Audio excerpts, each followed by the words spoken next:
गौंदिया सांबादिक संघर बैठक। कपिलास मंदिर पर स्वतंत्र प्रशासक नियुक्ति दाबी।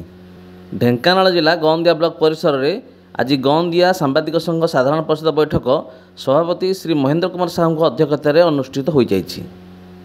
आज स्वतंत्र बैठक में गौंदिया ब्लॉक विभिन्न समस्या संपर्क में आलोचना होता।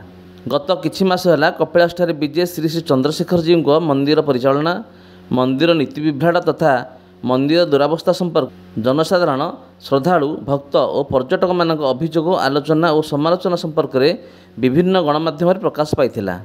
त्रयोदश शताब्दी निर्मित यह प्राचीन मंदिरटी जिला तथा राज्य पर गर्व आनी बेले प्रशासनिक अवहेलार शिकार हो विभिन्न समय प्रभु चंद्रशेखर नीति कांति विभ्राट होता देखा जाइछि।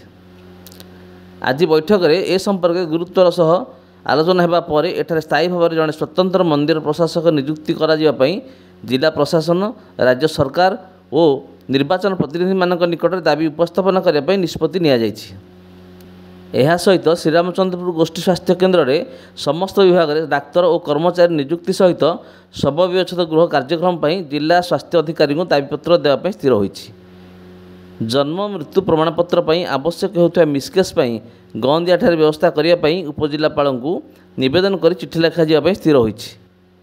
गौंदिया को सब डिविजन मान्यता, सब रजिस्टर ऑफिस, सब ट्रेजरी स्थापन, ऑडिटोरियम स्थापन आदि विभिन्न दाबी संपर्क में बैठक में आलोचना होता। कपिलास रोपवे स्थापन पर दीर्घ दिन होता दाबी को कार्यकारी करने जिला प्रशासन निकट में दाबी उपस्थापन करा सहित विश्व प्रसिद्ध जोरंदा महिमा गादीर विकास पर सरकार पक्षर योजना होता कार्यकारी होना। तेणु यथाशीघ्र यह कार्यकारी करने सरकार निकट में दाबी उपस्थापन करा।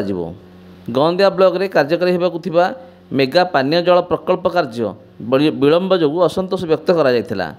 जोरंदा और पिंगुआठारे दमकल केन्द्र स्थापन में दाबी संपर्क में आलोचना होता। बैठक में वरिष्ठ सभ्य शिशिर शतपथी, आनंद महांती, सरोज शतपथी, बादल महांती, रंजन स्वाई, सुदाम साहू, प्रद्युम्न पंडा, शिशिर पाणी, सौम्यरंजन महांती, पुष्पलता सामल, अक्षय पात्र, प्रत्युषरी प्रधान समेत समस्त सांबादिक उपस्थित रही मतामत प्रदान करथिले। ढेंकानालरू सौम्यरंजन महांती रिपोर्ट, नागराज न्यूज।